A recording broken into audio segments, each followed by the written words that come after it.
friends, welcome to the video. ഇന്ന് നമ്മൾ പഠിക്കാനായിട്ട് പോകുന്നത് ചൈനീസ് റവല്യൂഷനെ കുറിച്ചിട്ടാണ്. 4 വിപ്ലവങ്ങളെ കുറിച്ചിട്ട് ഓൾറെഡി നമ്മൾ പഠിച്ചു കഴിഞ്ഞു. ഇന്ന് നമ്മൾ പഠിക്കാനായിട്ട് പോകുന്നത് 5ാമത്തെ റവല്യൂഷനാണ്. And this is the end of the first chapter. ഹിസ്റ്ററിയിലെ ആദ്യത്തെ ചാപ്റ്ററിന്റെ അവസാനമാണ് അത്. ഓക്കെ, നോക്കാം.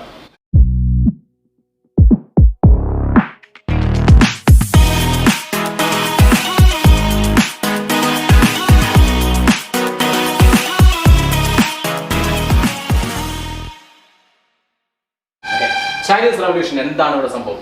In the 20th century, China witnessed revolutions against the foreign rule and monarchy. The colonial powers of Europe and America adopted policies in China different from the ones they had implemented in the colonies of other parts of the world. They were opium trade and open door policy. നോക്കാം. ഏകദേശം 20ാം നൂറ്റാണ്ടിൽ China ദൃക്സാക്ഷിയായി. എന്തിനാണ് ദൃക്സാക്ഷിയായത്? ഒരു റവല്യൂഷനായിട്ട്, ഒരു റവല്യൂഷന്റെ വിപ്ലവത്തിന് ദൃക്സാക്ഷിയായി. Okay, നോക്കാം. എന്തിനെതിരായിട്ടായിരുന്നു? Foreign rule, അതായത് വിദേശ ശക്തികൾക്കെതിരായിട്ടും അതുപോലെ തന്നെ മൊണാക്കി അവരുടെ ആധിപത്യത്തിനെതിരൊക്കെ ആയിട്ട്, അല്ലെങ്കിൽ അവരുടെ സ്വേച്ഛാധിപത്യത്തിന് എതിരൊക്കെ ആയിട്ട് ആണ് ഒരു സംഭവം ഉണ്ടായിട്ടുള്ളത്. നോക്കാം എന്താണെന്നുള്ളത് നോക്കാം. പക്ഷെ ഇവർ യൂറോപ്യൻസ് മറ്റു രാജ്യങ്ങൾ ഉപയോഗിച്ച തന്ത്രമല്ല ഇവിടെ പ്രയോഗിച്ച തന്ത്രം എന്ന് പറയുന്നത്. ഈ തന്ത്രം എന്ന് പറയുന്നത് എന്താണ്? ഓപ്പൺ ഡോർ പോളിസിയും അതുപോലെ തന്നെ ഒപ്പിയം ട്രേഡും ആണ്. ഓക്കെ, എന്താണ് അവ എന്നുള്ളത് നമുക്ക് നോക്കാം. അപ്പോൾ ഓരോന്നായിട്ട് പറയുന്നത് ഒപ്പിയം ട്രേഡ് എന്ന് പറഞ്ഞു കഴിഞ്ഞാൽ Chinese silk, tea and earthenware were in great demand all over Europe. അതായത് യൂറോപ്പിൽ ആകമാനം ചൈനയിൽ നിന്ന് ഇറക്കുമതി ചെയ്യുന്ന ചൈനയിലത്തെ പട്ട്, തേയില, അതുപോലെ തന്നെ ഈ പാത്രങ്ങളൊക്കെ ഉണ്ടല്ലോ, മൺപാത്രങ്ങൾ, അതിനൊക്കെ ഭയങ്കരമായിട്ടുള്ള ഡിമാൻഡ് ഉണ്ടായിരുന്നു, ആവശ്യക്കാരുണ്ടായിരുന്നു. China gained huge profit through the export of these items. അപ്പോൾ ചൈന എന്ത് ചെയ്തിരുന്നു? ഭയങ്കരമായിട്ടുള്ള പൈസ, സ്വത്ത് ഉണ്ടാക്കിയിരുന്നു ഇങ്ങനെ സാധനങ്ങളൊക്കെ. ഈ ചൈനയിലത്തെ സിൽക്കും പിന്നെന്തായിരുന്നു ടീ, പിന്നെ earthenware, ഇതൊക്കെ അയച്ചു കൊടുത്തിട്ട് അല്ലെങ്കിൽ എക്സ്പോർട്ട് ചെയ്തിട്ട് ഇവർ ഭയങ്കരമായിട്ടുള്ള പൈസ ഉണ്ടാക്കിയിരുന്നു. Okay, there was nothing to import to China from Europe. പക്ഷേ യൂറോപ്പിൽ നിന്ന് ചൈനയിലേക്ക് എക്സ്പോർട്ട് ചെയ്യാനായിട്ട് ഒരു സാധനമില്ല. എല്ലാ സാധനവും ചൈനയിലുണ്ട്. അപ്പോൾ ഒരാകെ കൺഫ്യൂഷൻ, ഷെടാ എന്ത് ചെയ്യും?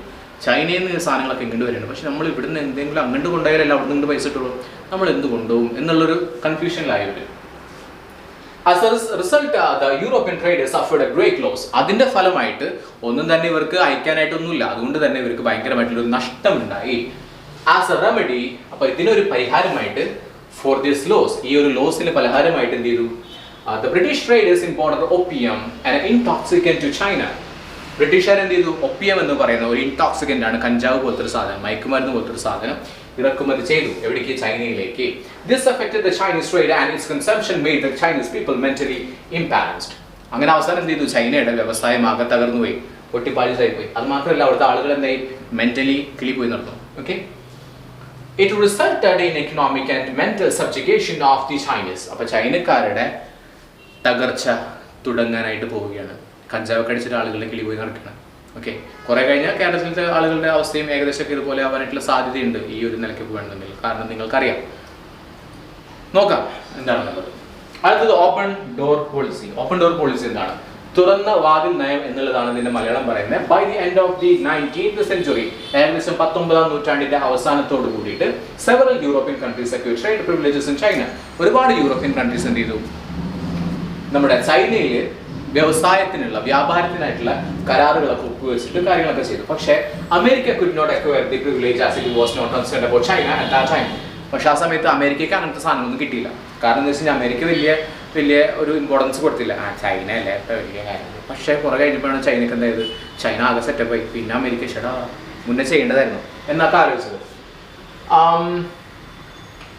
To acquire the privilege, അപ്പോൾ ഈ ഒരു പ്രിവിലേജ് കിട്ടാൻ വേണ്ടിയിട്ട്, ചൈനത്തെ ആ ഒരു ഇമ്പോർട്ടൻസ് കിട്ടാൻ വേണ്ടിയിട്ട്, അല്ലെങ്കിൽ ആ ഒരു ബന്ധം കിട്ടാനായിട്ട്, John hey, the then state secretary of USA, proclaimed the open door policy. അങ്ങനെ അന്നത്തെ ഒരു സ്റ്റേറ്റ് സെക്രട്ടറി ആയിരുന്ന ജോൺ ഹേ എന്ന് പറയുന്ന വ്യക്തി എന്ത് ചെയ്തു?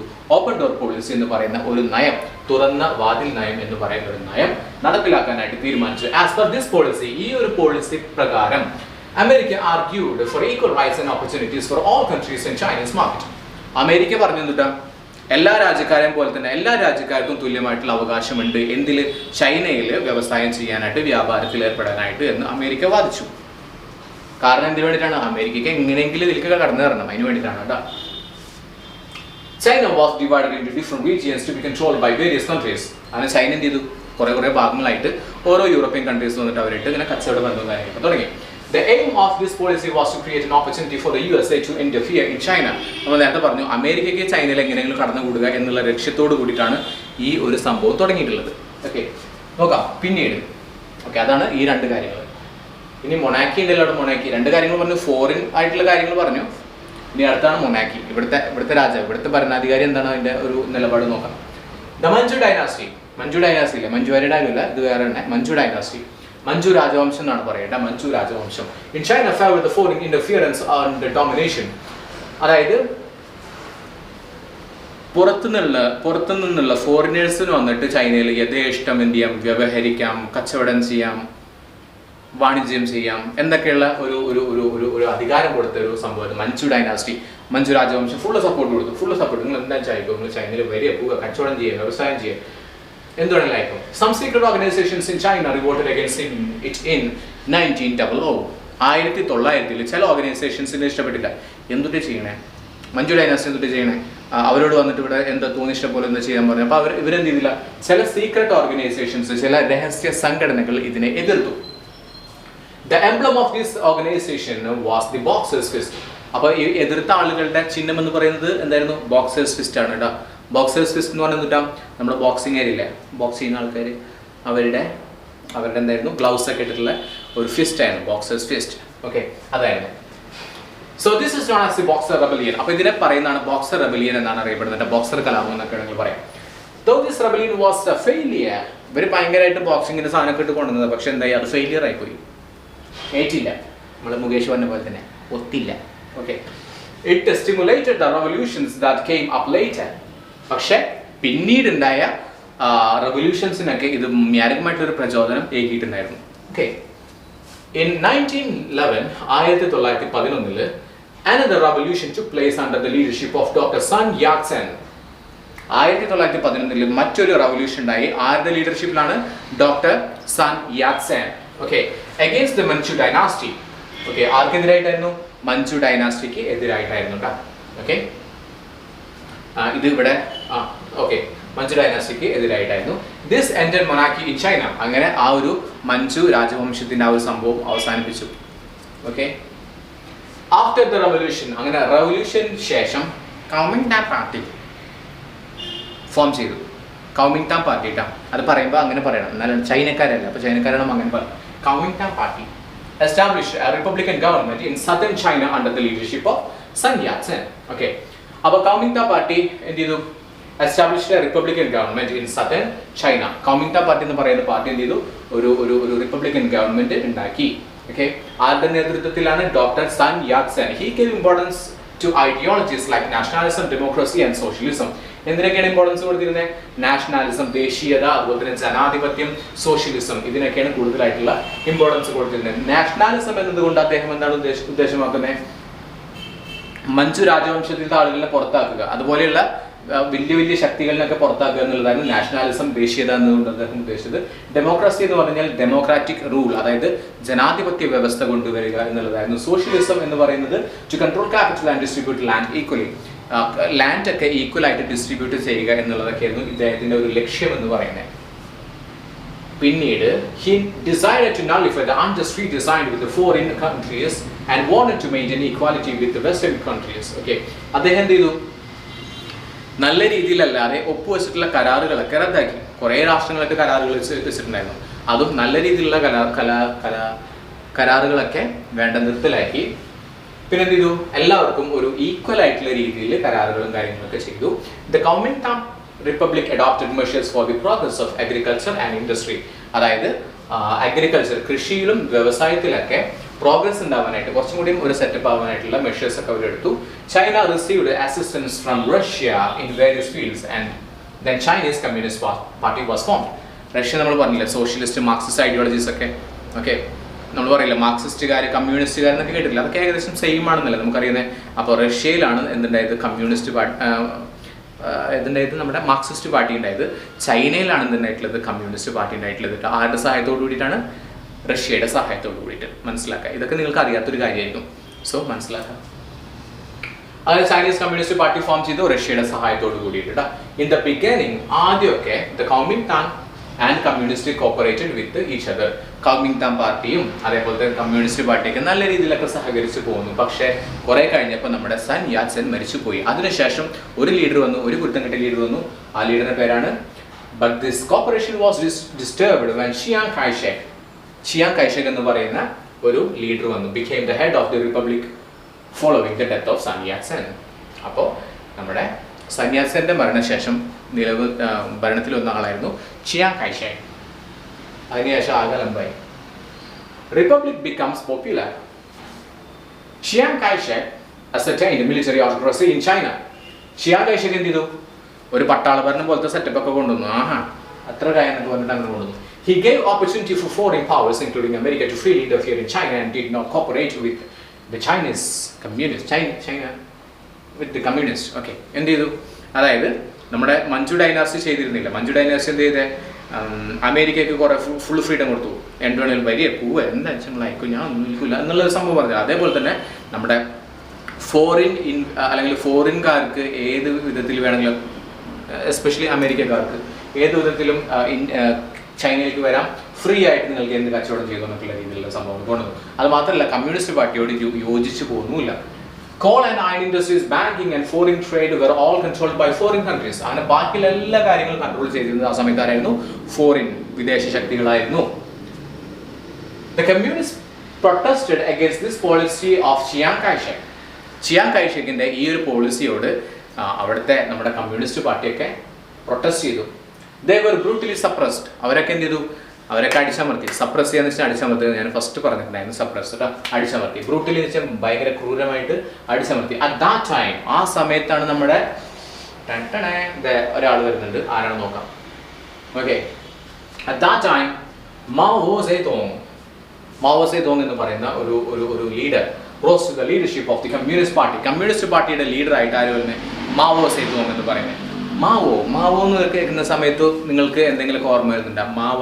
മാവല്ല മാവോ എന്ന് വെച്ച് കഴിഞ്ഞാൽ നിങ്ങൾ കേട്ടിട്ടുണ്ടായിരിക്കും മാവോയിസ്റ്റ് എന്ന് കേട്ടിട്ടില്ലേ? അപ്പോൾ മാവോയിസ്റ്റ് ആശയങ്ങൾ എന്ന് പറഞ്ഞാൽ ആരുടേതാണ്? ഇദ്ദേഹത്തിൻ്റെ ഫോളോവേഴ്സാണ് മാവോയിസ്റ്റുകൾ എന്ന് പറയുന്നത്. അപ്പോൾ നിങ്ങൾക്ക് ഇതാദ്യമായിട്ടായിരിക്കും അറിയുന്നുണ്ടാവുക. നിങ്ങൾ മാവോവാദികൾ എന്നൊക്കെ മലയാളത്തിൽ പറയട്ടെ, മാവോയിസ്റ്റ് എന്നൊക്കെ പറയുന്നത്. അതായത് ഇദ്ദേഹത്തിൻ്റെ ആശയങ്ങൾക്ക് കൂടുതലായിട്ട് ഇമ്പോർട്ടൻസ്. അപ്പോൾ ഇവരെന്ത് തന്നെയാണ് ശരിക്കും പറഞ്ഞാൽ കമ്മ്യൂണിസ്റ്റ് പാർട്ടി തന്നെയാണ്. പക്ഷേ communist party means communist party ആശയങ്ങളൊക്കെ മനസ്സിൽ കൊണ്ട് നടക്കുന്ന ആളുകളാണ്. പക്ഷേ അവരുടെ കാഴ്ചപ്പാടുകൾ എന്തോ ഒരു തരത്തിൽ വേറെയാണ്. അതുകൊണ്ടാണ് നമ്മൾ ഭയങ്കരമായിട്ടുള്ള പ്രശ്നങ്ങളൊക്കെ ഉണ്ടാകുന്നത്. ഓക്കെ, മാവോയിസ്റ്റ് കേട്ടോ. ഓക്കെ, മാവോ സേതോങ് അപ്പോൾ ഇദ്ദേഹത്തിൻ്റെ ആണ്. ഓക്കെ, അങ്ങനെ മാവോ സേതോങ് നമ്മുടെ കമ്മ്യൂണിസ്റ്റ് പാർട്ടിയുടെ ലീഡറായിട്ട് വന്നു. 1934 under the leadership of Mao സേതോങ്ങിന്റെ ലീഡർഷിപ്പിൽ ജേർണി സ്റ്റാർട്ടഡ് ഫ്രം കിയാങ്സി എന്ന് പറയുന്ന സ്ഥലത്ത് നിന്ന് ഒരു യാത്ര പുറപ്പെട്ടു. ഇൻ സൗത്ത് ചൈനയിലാണ് കിയാങ്സി ഉള്ളത് കേട്ടോ. The adventurous trip entered in Yenan. കിയാങ്സിയിൽ നിന്ന് തുടങ്ങിയിട്ട് യനാനിലാണ് ഈ ഒരു യാത്ര അവസാനിക്കുന്നത്. വലിയൊരു യാത്രയായിരുന്നേ. Throughout the journey, they seized out agricultural land and villages from the lords and distributed them among the farmers. അവരെന്ത് ചെയ്തു? ഈ യാത്രയിലുടനീളം കൃഷിഭൂമികളൊക്കെ പിടിച്ചെടുത്തിട്ട് പ്രഭുക്കന്മാരിൽ നിന്നും ജന്മികളിൽ നിന്നൊക്കെ കൃഷിഭൂമികളൊക്കെ പ്രഭുക്കന്മാരല്ലാണ്ട് ജന്മികളാണ്. ജന്മികളുടെ കയ്യിൽ നിന്നൊക്കെ പിടിച്ചെടുത്ത് എന്ത് ചെയ്തു? ഫാർമേഴ്സിന് കൊടുത്തു. നിങ്ങൾ കൃഷി ചെയ്തോണ്ട് കൊടുത്തു. The journey covered around 12,000 kilometers. ഏകദേശം 12,000 കിലോമീറ്റർ ഈ ഒരു യാത്ര കണ്ടിന്യൂ ചെയ്തു. So it is known as A long March. ഇപ്പോൾ ലോങ് മാർച്ച് എന്താണെന്ന് മനസ്സിലായല്ലോ. ഇതിനാണ് ലോങ് മാർച്ച് എന്ന് പറയുന്നത്. Hence Mao Zedong and the Communist Party became the symbol of the struggle of the Chinese against foreign power. അങ്ങനെ എന്തായി? Foreign പവറിന്, അതായത് വിദേശ ശക്തികൾക്കെതിരായിട്ടുള്ള ഒരു ശക്തിയായിട്ട് നമ്മുടെ മാവോ സേതോങ്ങും അതുപോലെ തന്നെ അദ്ദേഹത്തിന്റെ പാർട്ടിയായിട്ടുള്ള ചൈനീസ് കമ്മ്യൂണിസ്റ്റ് പാർട്ടിയും നിലകൊണ്ടു. Chiang Kai-shek had to seek political asylum in China. Okay. Chiang കൈഷക്കിന് എന്ത് ചെയ്യേണ്ടി വന്നു? ചിയാങ് കൈഷക്കിന് അവിടെ നിന്ന് ഓടിപ്പോകേണ്ടി വന്നു. എവിടേക്ക് പോയി? തൈവാനിലേക്ക് ഓടിപ്പോകേണ്ടി വന്നു. രാഷ്ട്രീയ അഭയം സ്വീകരിക്കേണ്ടി വന്നു എന്നാണ് പറയുന്നത്. തൈവാനിലേക്ക് ഓടിപ്പോയി. Okay. When the Red Army of Mao Zedong captured the center of Kuomintang rule. എപ്പോഴാണ് കൗമിങ്താങ് റൂളൊക്കെ നമ്മുടെ ആര് പിടിച്ചെടുത്തു? നമ്മുടെ മാവോ സേതോങ് പിടിച്ചെടുത്ത സമയത്ത് നമ്മുടെ ചിയാങ് കൈഷക് ഓടിപ്പോയി. Okay. When the Red Army of China became the People's Republic of China on 1st October 1949. 1947 നമുക്ക് സ്വാതന്ത്ര്യം കിട്ടിയതിന് പിറ്റേ ദിവസം അടുത്ത വർഷം എന്ത് ചെയ്തു? ചൈനയ്ക്ക് റിപ്പബ്ലിക്കായി, ചൈന റിപ്പബ്ലിക്കായി under the leadership of Mao Zedong. Okay, Mao സേതോങ്ങിന്റെ ലീഡർഷിപ്പിൽ ചൈന റിപ്പബ്ലിക്കായി. We discussed the revolutions carried out by the people in different parts of the world who were deprived of freedom. Okay, freedom നിഷേധിക്കപ്പെട്ടിരുന്നവർ ചെയ്ത സമരങ്ങളെ കുറിച്ചിട്ടൊക്കെയാണ് നമ്മളിപ്പോൾ പഠിച്ചത്. The ideologies put forward by these revolutions were significant in molding the modern world. The declarations made by the revolutionaries still exist as a record of human progress. So നമ്മുടെ chapter ഇവിടെ വെച്ച് കഴിയുന്നു. And let's recap. നമുക്കൊന്നുകൂടി നോക്കാം എന്തൊക്കെയാണ് Chinese revolution. 20-ാം നൂറ്റാണ്ടിലാണ് witness ചെയ്തത് നമ്മളെ China ദൃക്സാക്ഷിയായത്. 2 കാര്യങ്ങളായിരുന്നു. ഒന്നാമത്തെ കാര്യം എന്ന് പറഞ്ഞാൽ ഒപ്പിയം ട്രേഡും ഓപ്പൺ ഡോർ പോളിസിയാണ് നമ്മുടെ വിദേശ ശക്തികൾ ഇവിടെ കൊണ്ടുവന്നത്. ഓക്കെ, ശരിക്കും റവല്യൂഷൻ തുടങ്ങുന്നത് എന്തിനാണെന്ന് നോക്കാം. ഒപ്പിയം ട്രേഡ്, കഞ്ചാവ്, മയക്കുമരുന്ന്, അതുപോലത്തെ സാധനം. അതുപോലെ തന്നെ ഓപ്പൺ ഡോർ പോളിസി, ആർക്ക് വേണമെങ്കിലും എപ്പോൾ വേണമെങ്കിലും വന്നിട്ട് എന്ത് വേണമെങ്കിലും ബിസിനസ് ഒക്കെ ചെയ്യാനുള്ള സംഭവം. മഞ്ചു ഡൈനാസ്റ്റിയാണ് അതിനെ സപ്പോർട്ട് ചെയ്തത്. അതിനെതിരായിട്ട് ബോക്സർ ക്ലബും വന്നിട്ടുണ്ടായിരുന്നു. ബോക്സേഴ്സ് ആയിരുന്നവരുടെ മുഖമുദ്ര അല്ല കൈമുദ്ര. ഓക്കെ, എംപ്ലോയർ കേട്ടോ. ഓക്കെ, പക്ഷെ അതൊരു ഫെയിലിയർ ആയിരുന്നു. പിന്നീട് നമ്മുടെ ഡോക്ടർ സൻ യാറ്റ്സെൻ വന്നു. ഡോക്ടർ സൻ യാറ്റ്സെൻ വന്നിട്ട് മഞ്ചു ഡൈനാസ്റ്റിനെ അവിടെ ഓടിപ്പിച്ചു. അദ്ദേഹം കമ്മ്യൂണിസ്റ്റ് പാർട്ടിയുടെ ലീഡറായി മാറി. പക്ഷെ പിന്നീട് എന്ത് ചെയ്തു? അഗൈൻ 3 കാര്യങ്ങളാണ്: നാഷണലിസം, ഡെമോക്രസി, സോഷ്യലിസം. ഇതാണ് അദ്ദേഹം മുൻതൂക്കം കൊടുത്തിരുന്നത്. അവസാനം അദ്ദേഹം കുറേ ട്രീറ്റീസ് ഒക്കെ, ഉടമ്പടികളൊക്കെ മാറ്റി. പക്ഷേ എന്നിട്ട് നല്ല രീതിയിൽ കൊണ്ടുനടന്നിരുന്നു. ആ സമയത്ത് ചൈനീസ് കമ്മ്യൂണിസ്റ്റ് പാർട്ടിയുടെ രൂപം കൊണ്ടു. ചൈനീസ് കമ്മ്യൂണിസ്റ്റ് പാർട്ടിയും ഹാങ്മെങ് പാർട്ടിയും കൂടിയിട്ടൊക്കെ നല്ല രീതിയിലാണ് കൊണ്ടുപോയിരുന്നത്. ആ സമയത്താണ് ചിയാങ് കൈഷക് എന്ന് പറയുന്ന ഒരു വ്യക്തി നമ്മുടെ സന്യാസന്റെ മരണശേഷം വരുന്നത്. അദ്ദേഹം എന്ത് ചെയ്തു? വീണ്ടും അമേരിക്കയ്ക്ക് ഫ്രീ ആയിട്ട് ഇവിടെ വന്നിട്ട് എന്താ ചെയ്തു എന്നൊക്കെ പറഞ്ഞു. ആ സമയത്ത് അതിനെ എതിർക്കാനായിട്ട് നമ്മുടെ മാവോ സേതോങ് എന്ന് പറയുന്ന ആൾ വന്നു, നമ്മുടെ കമ്മ്യൂണിസ്റ്റ് പാർട്ടിയുടെ ലീഡറായിട്ട്. എന്നിട്ട് ലോങ് മാർച്ച് 1934 എവിടെ നിന്ന് സ്റ്റാർട്ട് ചെയ്തത്? നമ്മുടെ യനാനിൽ നിന്ന് സ്റ്റാർട്ട് ചെയ്തു. എവിടെയാണ് അവസാനിച്ചത്? കിയാങ്സിൽ നിന്ന് സ്റ്റാർട്ട് ചെയ്തു, യനാനിലാണ് അവസാനിക്കുന്നത് കേട്ടോ. കിയാങ്സി മറക്കരുത്, കിയാങ്സിൽ നിന്ന് സ്റ്റാർട്ട് ചെയ്തു, യനാനിൽ അവസാനിച്ചു. ഏകദേശം 12,000 കിലോമീറ്ററാണ് യാത്ര ചെയ്തത്. യാത്രയിലുടനീളം എല്ലാ ഭൂമികളൊക്കെ ജന്മികളുടെ കയ്യിൽ നിന്ന് പിടിച്ചെടുത്തിട്ട് കൃഷിക്കാർക്ക് കൊടുത്തു. പിന്നീട് നമ്മുടെ റെഡ് ആർമി ആരുടെയാണ്? മാവോ സേതോങ്ങിന്റെ റെഡ് ആർമി നമ്മുടെ ഇവനെ പുറത്താക്കി, ചിയാങ് കൈഷക്കിനെ പുറത്താക്കി. ചിയാങ് കൈഷക് തൈവാനിലേക്ക് ഓടിപ്പോയി. അവസാനം ഒക്ടോബർ 1, 1949 നമ്മുടെ ചൈനയ്ക്ക് സ്വാതന്ത്ര്യം കിട്ടി. ഈസി അല്ലേ?